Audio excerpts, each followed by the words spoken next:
OIRA, pronounced OIRA, is Washington speak for a little office with a big impact. The White House Office of Information and Regulatory Affairs. OIRA was created in 1980 by the Paperwork Reduction Act. Yes, there is such a thing. Under the Paperwork Reduction Act, no federal agency is allowed to collect information from the American people or to make you fill out a form unless OIRA allows it to do so.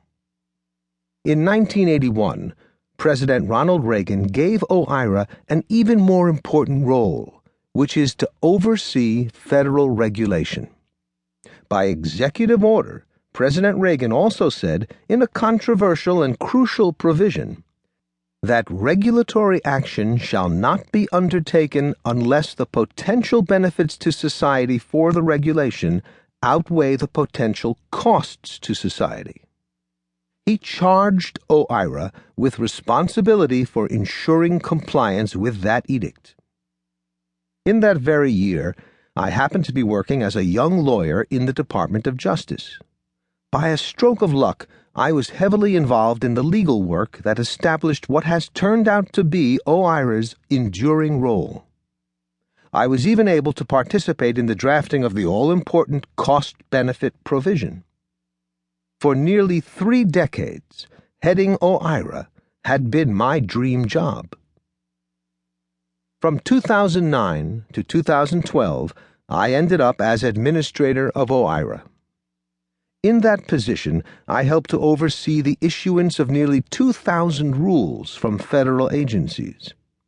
Under President Obama's direction, I promoted simplification, including the use of plain language, reductions in red tape, readable summaries of complex rules, and the elimination of costly, unjustified requirements.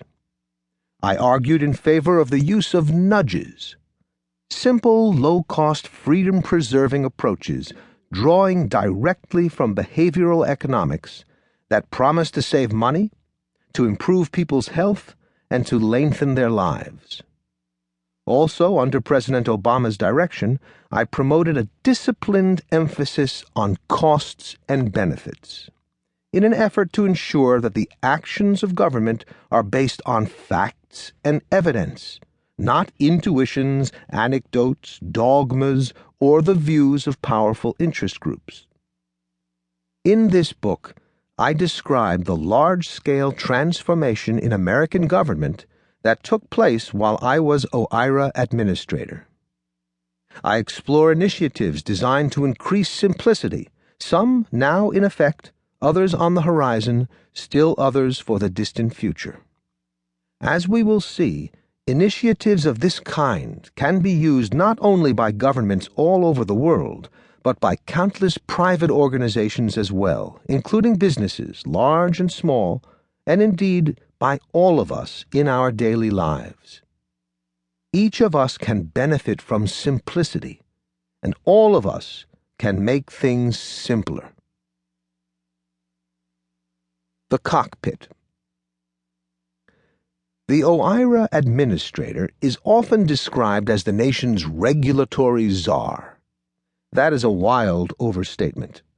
The president leads the executive branch, and the United States has no czars, really. But the term does give a clue to the influence and range of the office. OIRA is the cockpit of the regulatory state.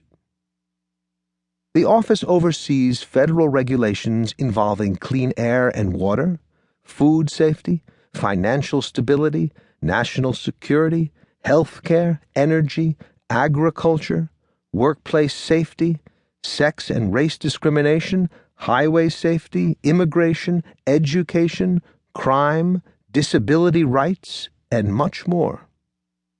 As a general rule, no significant rule can be issued by any of the nation's cabinet departments, including the Department of Transportation, the Department of Treasury, the Department of State, and the Environmental Protection Agency, unless OIRA says so. Of course, OIRA does not work on its own. On the contrary, the OIRA administrator works for the President.